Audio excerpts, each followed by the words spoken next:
going on there, guys? We back with another one, and we got to talk about this Isiah Thomas, Michael Jordan riff again.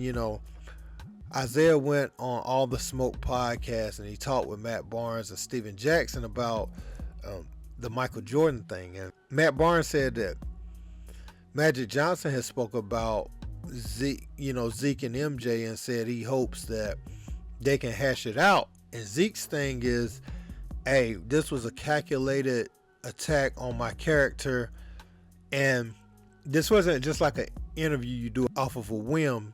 This thing has to get edited. You're calling all the shots on how The Last Dance turns out, and so you put that in there about me so it can live in infamy. This is how Isiah Thomas is looking at it. So he said he's not too prideful to take an apology under one condition: it's done publicly. And he also pointed out that he and Magic squashed whatever they had publicly. So the least MJ can do is apologize in public, due to the fact that Jordan stayed with one of Zeke's cousins when he first went to Chicago, and he said his cousin showed him the ropes, like, yeah, don't go here, don't do this, this side of town is dangerous, pretty much just showing him the ropes, man. And they had a decent relationship. Now, we all know about the Dream Team stuff, the alleged freezing out in the game, not shaking the Bulls' hands after they beat the Pistons in the playoffs and all that. But since then, we saw them laughing and being cordial at the All-Star game. So Zeke spoke on it again, and he said he will accept Jordan's apology under one condition. Check this out. He would like to see you and Mike patch it up. You called me after that, and we had a conversation on the phone about what was going. Do you care to share any of that? Yeah, hey man, I just want some people to be honest. Yeah, right? I got no problem sitting down talking with anybody, and I sit in any chair and I talk to anybody, right? But some people don't. They ain't been telling the truth, right? Now, anywhere, anytime, publicly. Now, that Zeke is big on that public apology. He wants the respect to be just as loud as the disrespect. Don't call me behind the scenes apologizing or asking your friends to apologize, right? You got on national television and you called me an asshole. And then you said you hated me. You said that on national television. Now, if you didn't mean it, get on national television say that and apologize for it. Now, if you meant it, let it ride as it is. And that's true what Zeke's saying. If you didn't mean it, you can go and use the same platform, which is the tube, and apologize. You know what I'm saying? Get it? Go on national television and say what I said about Zeke was taken out of context. It was said in the heat of battle, not trying to do it behind closed doors. And he said, if you meant it though, and you want to stand on it, stand on it. And you can only respect that. You can respectfully go your separate ways, and you don't have to speak again. But if you lying and throwing stones from behind the scenes, okay, that's you.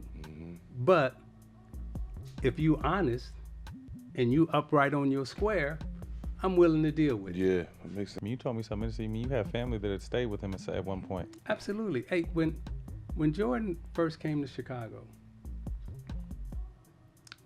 first of all, we were fans of his, and to some extent, still fans of his.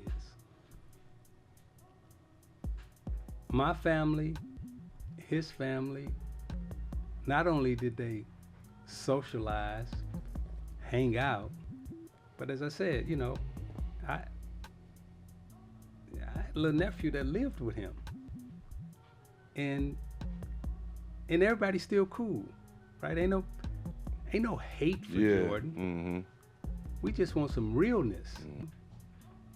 And by the way, all them years that you supposedly hated me, you voted for me to be the president of your union. So this is the classic example of both sides recounting the events in very different ways. Mike remembers Zeke as being obnoxious, being a little pest, and someone that he just cannot stand, and they've never liked each other. And Isaiah's like, wait, dude, I did this for you. I made sure you was good in Chicago. You voted me to be the head of the players union. You've always shown me support when we were face to face, but you might have secretly had some animosity hidden.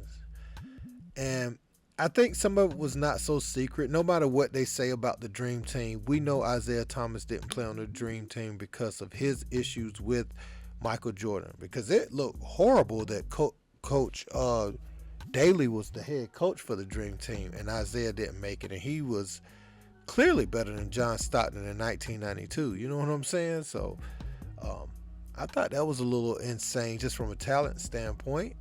And there was obviously something there. And Jordan felt like he was froze out the All-Star game with those guys, and he feels like, Zeke never gave him credit whenever he took the torch from the Pistons. He didn't feel like he received the amount of credit he should, but I think all those things helped make him the player he was, man. And I feel like at this point in time, he should bury this with Zeke, but do I think Michael Jordan will? No, he won't. And he definitely, his pride's not gonna let him go on TV and say I'm sorry. He's probably looking at this like how he was looking at the tablet on Last Dance. He's probably looking at Zeke say this now with that same face. Zeke Michael Jordan's not gonna go on television to apologize for him. You know what I'm saying? He's not doing that. We will never see that day. So it will be up to Zeke to take a private apology or just accept that there won't be an apology in that way. So he's going to have to just let that go, and they probably going to have to just go their own separate ways. I mean, he didn't even speak to Charles Barkley at the NBA 75 thing. So what makes you think he's going to talk to you? And Charles Barkley was his boy. And I feel like what he's doing with Barkley is petty, but I mean, I guess, Zeke and Jordan, they can go their own separate ways. I mean, sometimes people are just in your life for a season. So Jordan's probably perfectly fine with Zeke not being in his life, and I'm pretty sure Zeke is. People are just asked about Jordan all the time, and it's fine. As long as two grown men aren't trying to hurt each other, they can be fine not being in each other's lives. I mean, it ain't no harm in that. Nobody's getting hurt in it. So I'm cool with it, man. I just think as people get older, though, you should bury certain issues because you never know when people's going to take their last breath. If Kobe's death ain't taught you anything, it should teach you to appreciate people while you here. And I would hope, you know what I'm saying? So looking at Jordan and Barkley not talking, I think that's crazy after seeing what happened with Kobe. You know what I'm saying? Like, y'all ain't even got to be what you used to be, but hey, bro, I love you, man. I mean, you cool, man. It's all good. They ain't got to go back to hanging out, but if something happened, you know what I'm saying? You ain't get that opportunity to say something or tell them that you ain't got no real smoke with them, so that's just how I look at it, man. If it's not that serious, then somebody can be the bigger man. But hey, at the end of the day, they don't have to, and everybody ain't gonna kumbaya. It's not a realistic goal. So I don't know, man. Let me know what you guys think in the comments, though. Don't forget to like, share, and subscribe. Until next time, peace.